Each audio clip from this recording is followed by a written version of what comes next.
The stench of failure hung in the air that summer of 1878. As Nora Taylor stood in her barren field, the Texas sun beating down mercilessly on her sunburnt shoulders. The drought had taken everything: her father's life, their family's reputation, and now, it seemed, their last chance at survival. Nora wiped sweat from her brow, ignoring the jeers from the Wilkins brothers as they rode past her property. At 22, she had grown accustomed to their mockery, but it stung nonetheless. "Look at that Taylor girl playing farmer again," the oldest Wilkins brother called out. "Ain't natural for a woman to be working fields. No wonder nothing grows." Nora gripped her hoe tighter, digging it into the parched earth with renewed vigor. She would not give them the satisfaction of seeing her cry, not again.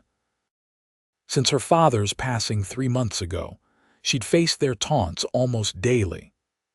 The neighboring ranchers and townsfolk of Copper Creek had written her off as a lost cause, a stubborn woman who refused to sell her family's homestead, despite having no husband, no family, and apparently no sense.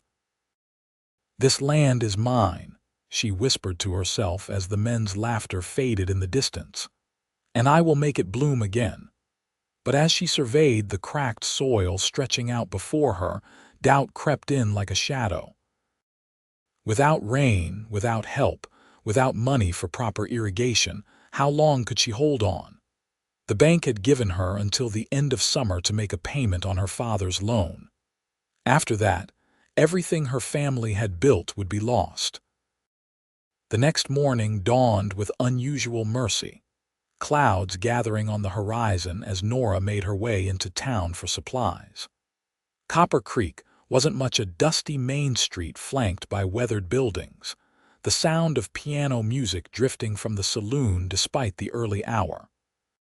She steeled herself as she tied her horse outside the general store, knowing what awaited her inside.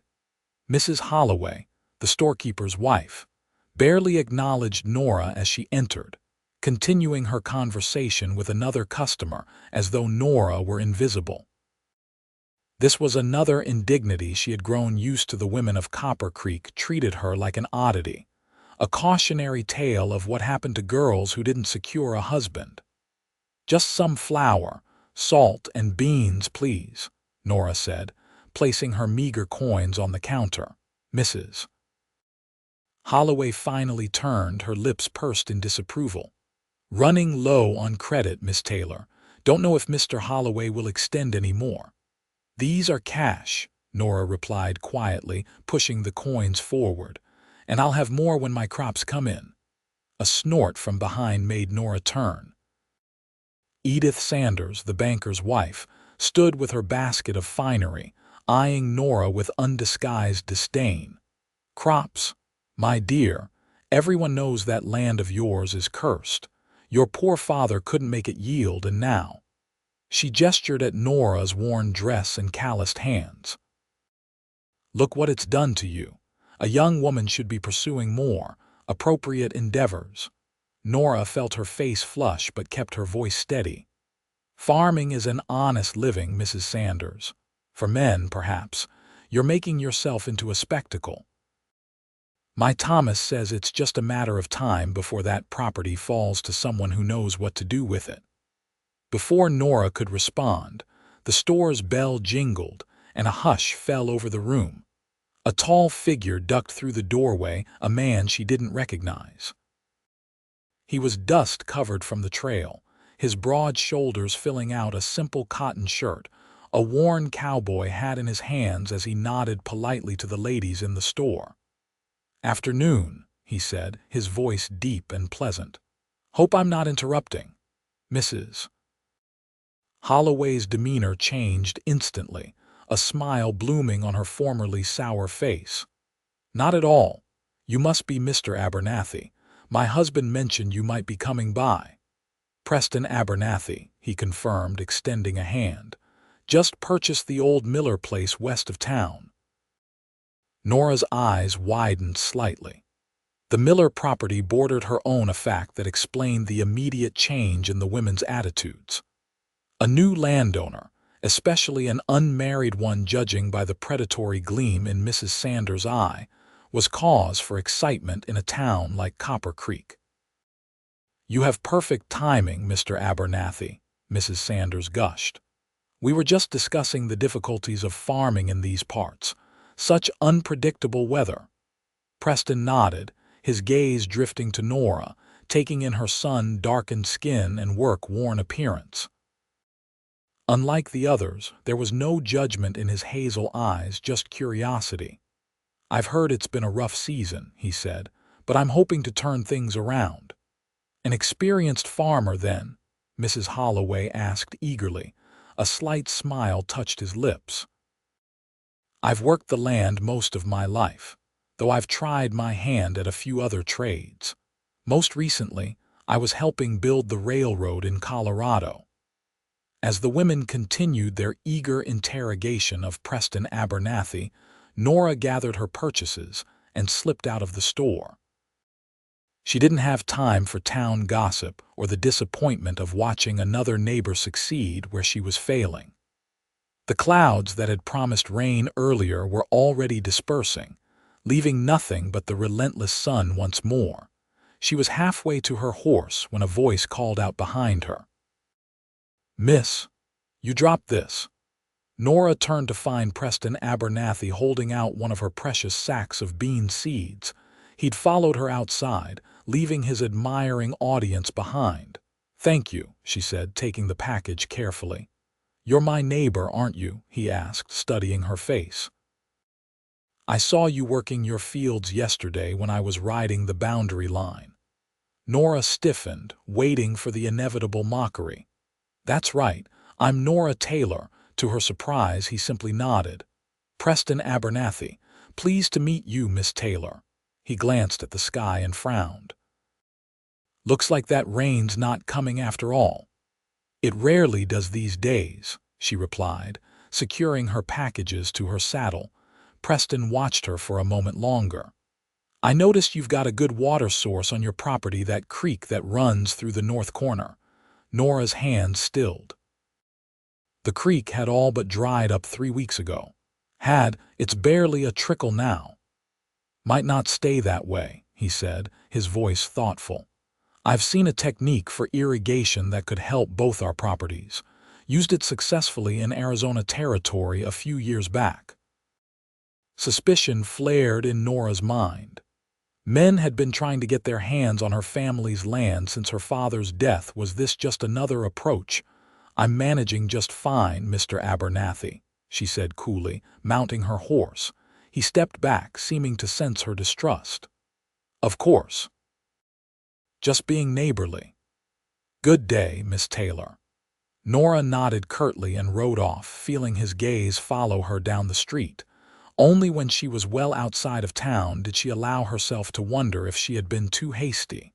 After all, what did she know about irrigation? 2 days later, Nora was startled by the sound of hammering coming from the direction of the creek. She abandoned her morning chores and hurried through her fields to investigate, a shotgun in hand. What she found made her stop short. Preston Abernathy, shirt sleeves rolled up and suspenders hanging at his sides, was constructing what looked like a series of wooden channels near where the creek had once flowed strongly. Several large barrels stood nearby, and a peculiar contraption with gears and a paddle wheel was partially assembled. "What in God's name are you doing on my land, Mr. Abernathy?" she demanded, though she kept the shotgun pointed at the ground. He looked up, seemingly unsurprised by her arrival or her weapon. "Good morning, Miss Taylor. I'm building a water lift." "A what?" "A water lift. There's still water flowing underground here. This device will help bring it to the surface and direct it to your fields." He gestured to the wooden channels. "These will carry it where we need it to go." "And why would you do that?" Nora asked, skepticism evident in her voice. Preston straightened, wiping sweat from his brow. "Because I plan to do the same on my side of the property line. The creek runs through both our lands, and if we work together, We might both have a fighting chance this season." Nora stepped closer, examining his handiwork. The craftsmanship was undeniable. This wasn't some hasty scheme, but a well-thought-out project. "You didn't think to ask first?" she questioned, though her tone had softened. "I tried. You weren't at the house, and this couldn't wait." He nodded toward the sky, where dark clouds were gathering again. "Rain's coming, and we need to be ready to channel it." As if on cue, thunder rumbled in the distance. Nora glanced from the contraption to Preston's earnest face. There was something disarming about his straightforward manner, the way he spoke to her as an equal, not as some pitiful woman playing at being a farmer. "Show me how it works," she said finally, setting the shotgun aside. For the next hour, Preston explained his irrigation system, demonstrating how the rain would power the wheel to lift the underground water, and how the channels would distribute it evenly across their fields. Nora found herself impressed not just by the ingenuity of the design, but by Preston's knowledge of farming techniques. "Where did you learn all this?" she asked as they worked side by side, securing the channels. "My father was a farmer in Pennsylvania. Then the war came, and afterward we moved west. I've picked up different methods from every place I've lived." He handed her a hammer. "What about you? Your father teach you farming?" Nora nodded, nailing a board into place. "He believed a person should know how to survive no matter what. Taught me everything: planting, harvesting, even how to butcher a hog." "Smart man," Preston commented, with no trace of mockery in his voice. The first drops of rain began to fall as they finished the main structure. Within minutes, it was a downpour, and Nora found herself laughing with unexpected joy as water began to flow through the channels, spreading life to her parched fields. Preston stood beside her, rain plastering his dark hair to his forehead, a wide grin on his face. "It's working," Nora exclaimed, hardly believing her eyes. "It'll work even better once I finish the full system," Preston said, raising his voice over the storm. "But this is a good start." They ran for shelter in Nora's barn, soaked to the skin but triumphant. As they stood in the doorway watching the rain transform the dusty landscape, Nora felt something she hadn't experienced in months: hope. "Thank you," she said simply, turning to look at him. Preston nodded, his expression serious now. "We're neighbors, Miss Taylor. Out here, that means something." Over the next weeks, a cautious partnership formed between Nora and Preston. True to his word, he expanded the irrigation system to serve both their properties, teaching her the mechanics of it so she could maintain her side. In return, Nora shared her knowledge of the local soil and weather patterns, information passed down through generations of her family. The townsfolk noticed their collaboration with predictable reactions. The men, particularly the Wilkins brothers, found new fodder for their mockery. "Taylor's got herself a man doing her work now," they jeered one day as they rode past, while Nora and Preston were repairing a section of fencing between their properties. Preston straightened, his jaw tightening, but Nora laid a restraining hand on his arm. "They're not worth the trouble," she said quietly. "They shouldn't speak to you that way," he responded, his eyes following the retreating riders. Nora shrugged, though his defense warmed her more than she wanted to admit. "I've heard worse." The women of the town took a different approach. Suddenly, Nora found herself the recipient of invitations to social gatherings she'd previously been excluded from, though it was clear the invitations were extended only in hopes that Preston would accompany her. "Mrs. Holloway invited me to her quilting circle," Nora told Preston with a wry smile one evening as they sat on her porch, taking a rare moment of rest after a long day's work. "Apparently, she's concerned about my feminine skills falling into disrepair." Preston chuckled, the sound low and pleasant in the gathering dusk. And will you go? What, and disappoint them when I arrive alone? Nora shook her head. I have better uses for my time. They fell into comfortable silence, watching as the first stars appeared in the deepening blue sky. The air was heavy with the scent of earth and growing things, a miracle wrought by rain and ingenuity. In the fields before them, the first green shoots were pushing through the soil, defying all expectations. Your father would be proud, Preston said softly, as if reading her thoughts. Nora blinked back unexpected tears. I hope so. He loved this land more than anything. Not more than anything, Preston corrected gently. He loved you enough to teach you to survive on it. That's no small thing. The simple understanding in his words touched something deep in Nora. For months, she had carried her grief and determination alone, with no one to acknowledge the depth of her loss or the value of her struggle. Now, sitting beside this man who saw her strength instead of her limitations, she felt the first crack in the wall she'd built around her heart. What brought you to Copper Creek, Preston? She asked, using his given name for the first time. There's better land to be had elsewhere. He was quiet for a moment, his profile outlined in the fading light. I was looking for a place to stop running, I suppose. After the war, after losing my family, I never stayed anywhere long, but I'm getting older now.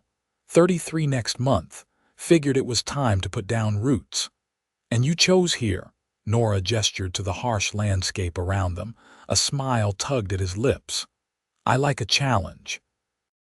As July gave way to August, the partnership between Nora and Preston deepened into friendship. They took to sharing meals together after long days in the fields, trading stories of their lives, discovering shared loves of music and reading, debating the merits of different farming techniques. Preston introduced her to books on agricultural science he'd collected in his travels, while Nora shared family recipes that made the most of limited ingredients. The townsfolk, predictably, began to gossip. A woman and man spending so much time together, unmarried and unchaperoned, was scandalous enough. That it was the Taylor girl and the promising new farmer made it irresistible fodder for speculation. They're saying we're courting, Nora informed Preston bluntly one day as they worked side by side, harvesting the first of her early vegetables, proof that their irrigation system was working. Preston paused, a bunch of carrots in his hand. Does that bother you? Nora considered the question honestly. Not as much as it should, perhaps. Their eyes met across the row of plants, and something shifted in the air between them. Before either could speak further, however, the sound of approaching horses interrupted the moment. Nora looked up to see Thomas Sanders, the banker, accompanied by the eldest Wilkins brother and Sheriff Dixon. Miss Taylor, Sanders called, dismounting with the self-importance of a man used to getting his way. We need to discuss your loan situation. Nora straightened, wiping her hands on her apron. I have until the end of summer to make the payment, Mr. Sanders. That was our agreement. Circumstances have changed, Sanders replied, his gaze flicking to Preston, who had moved to stand beside Nora. Mr. Wilkins here has made a generous offer to purchase this property, which would settle your debt in full. James Wilkins smirked. Been wanting to expand my grazing land. Your father refused to sell to me for years, but now. He gestured around at the fields, deliberately overlooking the new growth. Well, seems like the sensible thing for a woman in your position. Anger flared in Nora's chest. This farm is not for sale. Be reasonable, Miss Taylor, Sanders pressed, even with Mr. Abernathy's assistance. You cannot possibly make this land profitable enough to cover your debts.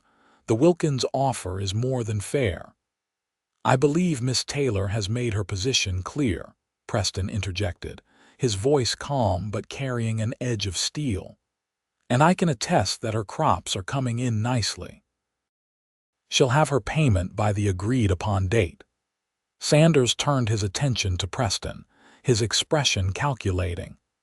"Mr. Abernathy, surely you can see that this is a business matter. Miss Taylor is facing foreclosure, and Mr. Wilkins is offering a solution that benefits everyone." "Everyone except Miss Taylor," Preston countered.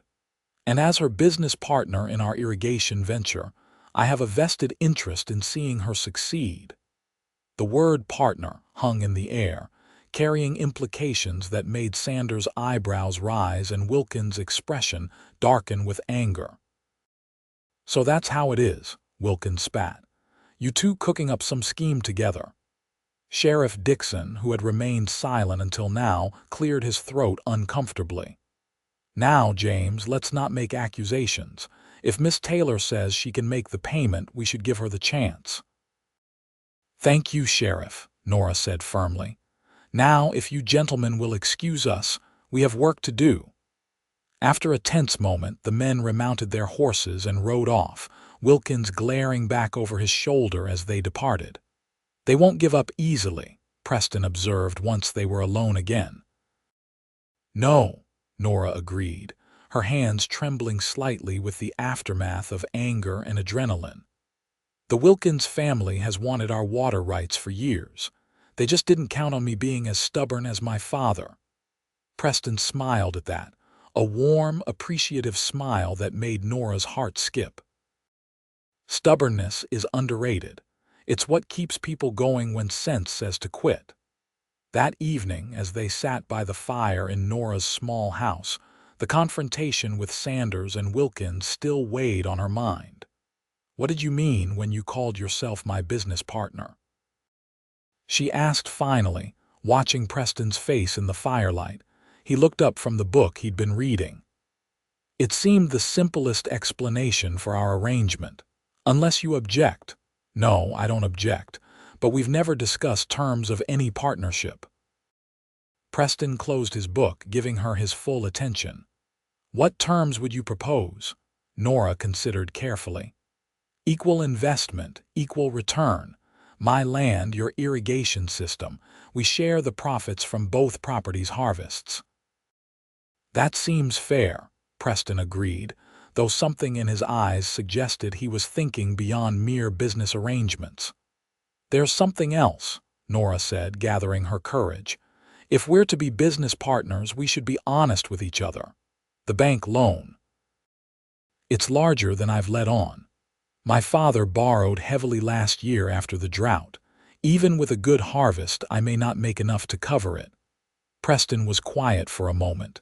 "I suspected as much. Sanders wouldn't be so eager to foreclose otherwise." "I don't want your charity," Nora said quickly. "Whatever happens, I need to face it on my own terms." "Not charity," Preston corrected. "Investment. I believe in you, Nora, in what we're building here.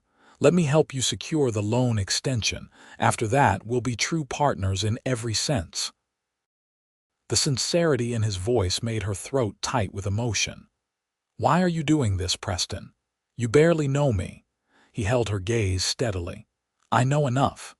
I know you're brave and determined and smarter about farming than most men twice your age. I know you laugh when it rains and talk to your plants when you think no one's listening. I know your hands are calloused from hard work, but they're gentle when they need to be." He paused, seeming to weigh his next words.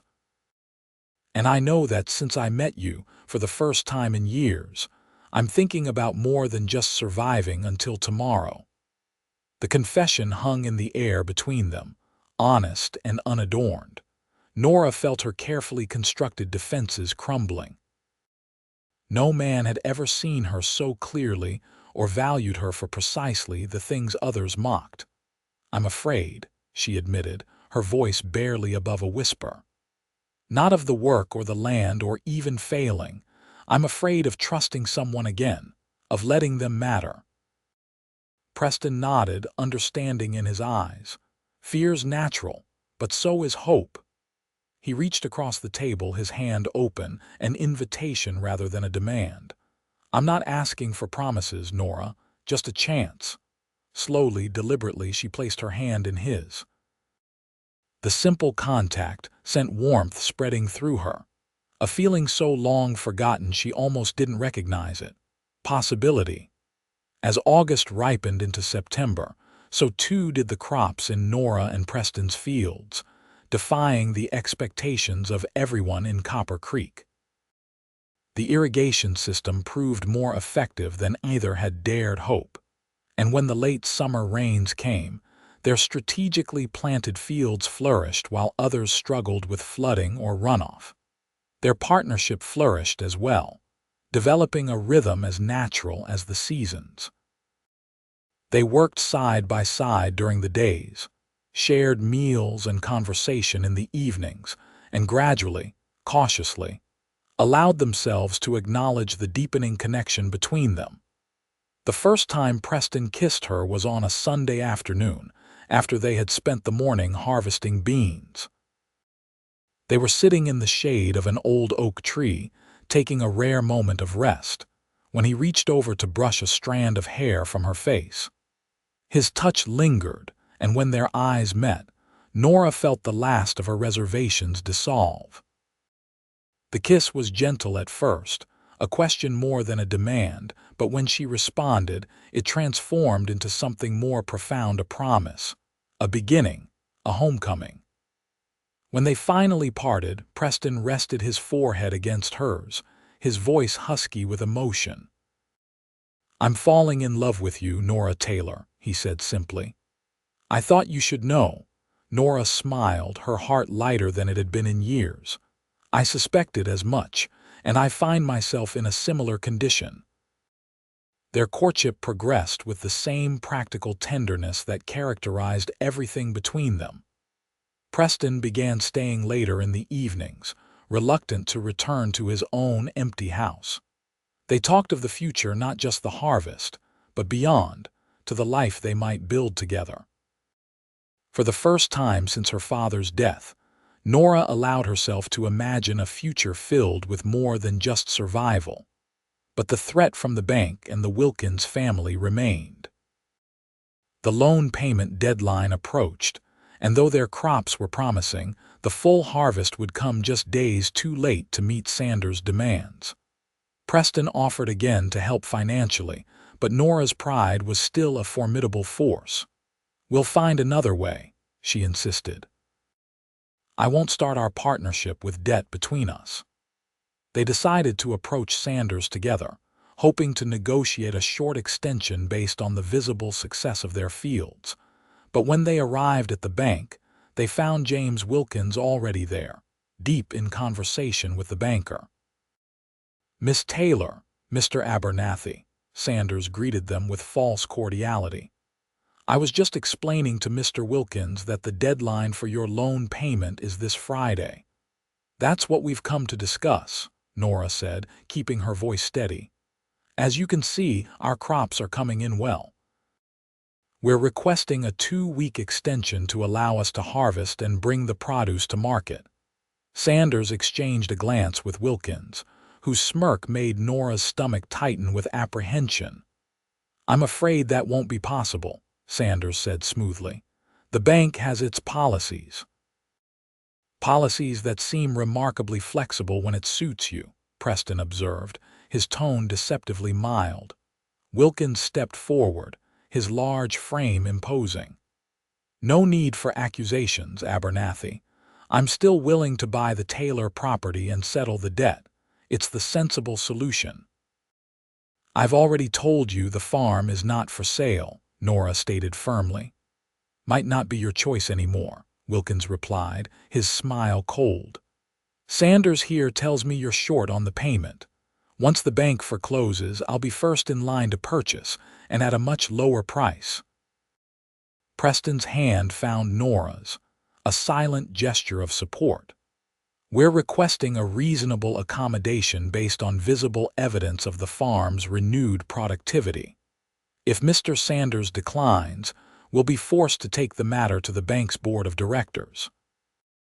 Sanders' confident expression faltered slightly.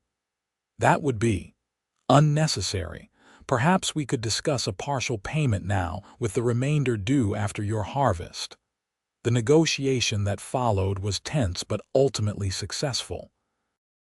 Sanders agreed to accept half the payment immediately, an amount Preston and Nora could manage between them, with the remainder due in 3 weeks. It wasn't a perfect solution, but it bought them the time they needed. As they left the bank, Wilkins followed them onto the street, his face dark with anger. "This isn't over," he warned, his voice low enough that only they could hear. "That land should have been mine years ago. One way or another, I'll get what I want." Preston stepped forward, placing himself between Wilkins and Nora. "I wouldn't count on that, Wilkins. Miss Taylor isn't alone anymore." "No," Wilkins agreed with a sneer. "She's got herself a fancy partner now, but partners can disappear, Abernathy. Accidents happen out on those lonely roads." "Is that a threat?" Preston asked quietly, his hand instinctively moving toward his belt where Nora knew he carried a knife. "Just an observation," Wilkins replied, though his meaning was unmistakable. He tipped his hat with mock politeness. "Good day to you both." As they rode home, the encounter weighed heavily on them both. "He means it," Nora said finally, breaking the tense silence. "The Wilkins family has a history of getting what they want one way or another." Preston's expression was grim but determined. "Then we'll need to be vigilant." "But I'm not intimidated by bullies, Nora. Never have been." That night, Preston insisted on staying at Nora's house, sleeping on a pallet by the door like a sentinel. Though she protested that it wasn't necessary, she was secretly relieved. Wilkins' threat had unsettled her more than she wanted to admit. In the days that followed, they worked with renewed urgency, bringing in the early harvest and taking it to market in nearby towns where they could command better prices than in Copper Creek. The work was exhausting but rewarding, as field after field yielded healthy crops, proving that Nora's faith in the land had not been misplaced. Preston began to speak more openly of their future. "We could combine our properties," he suggested one evening as they tallied the day's earnings.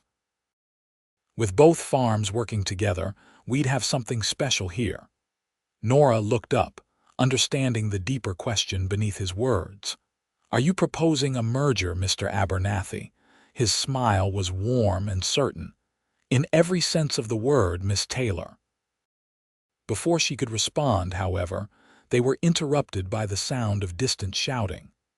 Rushing outside, they saw an orange glow on the horizon fire, and it was coming from the direction of Preston's property. They raced toward it, Nora's heart pounding with fear. As they crested the hill between their lands, the scene below confirmed her worst fears. Preston's barn was engulfed in flames, and dark figures on horseback were visible in the flickering light, moving toward his house. "Wilkins," Preston growled, spurring his horse faster. The next moments passed in a blur of chaos. They arrived to find 3 men, James Wilkins and his brothers, attempting to set fire to Preston's home as well. The confrontation that followed was violent but brief. Preston, despite being outnumbered, fought with the ferocity of a man defending not just his property but his future. Nora, raising the alarm with her father's old signal horn, brought neighbors running from nearby farms. By the time Sheriff Dixon arrived, the Wilkins brothers had been subdued, though not before Preston suffered a deep cut to his arm from James Wilkins' knife. The evidence of arson was undeniable, and with multiple witnesses to both the act and Wilkins' earlier threats, even the sheriff couldn't ignore it. "You'll be facing serious charges, James," Dixon said as he handcuffed the eldest Wilkins brother. "Arson, attempted murder. The judge won't look kindly on any of it." As the Wilkins brothers were led away, Nora turned her attention to Preston's injury, cleaning and bandaging the wound by the light of the still burning barn. "You could have been killed," she said, her voice shaking slightly as the reality of what had happened sank in. Preston covered her hand with his own. But I wasn't, and now Wilkins won't be troubling us again. He looked up at his barn, now little more than a smoldering shell. Though he's certainly left his mark. We'll rebuild, Nora said firmly. Together. The days that followed were challenging but clarifying. With the Wilkins brothers in custody awaiting trial, the threat to their farms was removed, but Preston's injured arm made the ongoing harvest work difficult. Neighbors who had previously shunned Nora now came to help, impressed by both the success of their crops and the stand they had taken against the Wilkins family's intimidation. Sanders, perhaps sensing the changing tide, was suddenly more accommodating about the loan. When Nora and Preston brought in the remainder of the payment ahead of the extended deadline, he even hinted at future credit, should they need it for expanding their operations. As September gave way to October, they took stock of their situation. The harvest had been better than either dared hope, yielding enough to cover Nora's debt, rebuild Preston's barn, and still leave a modest profit. More importantly, they had proven that with the right techniques, the land could be productive even in challenging conditions. On a crisp autumn evening, with the last of the harvest safely stored and the first hints of winter in the air, Preston led Nora to the boundary between their properties. There, he had erected a simple wooden arch spanning the old fence line. "What's this?"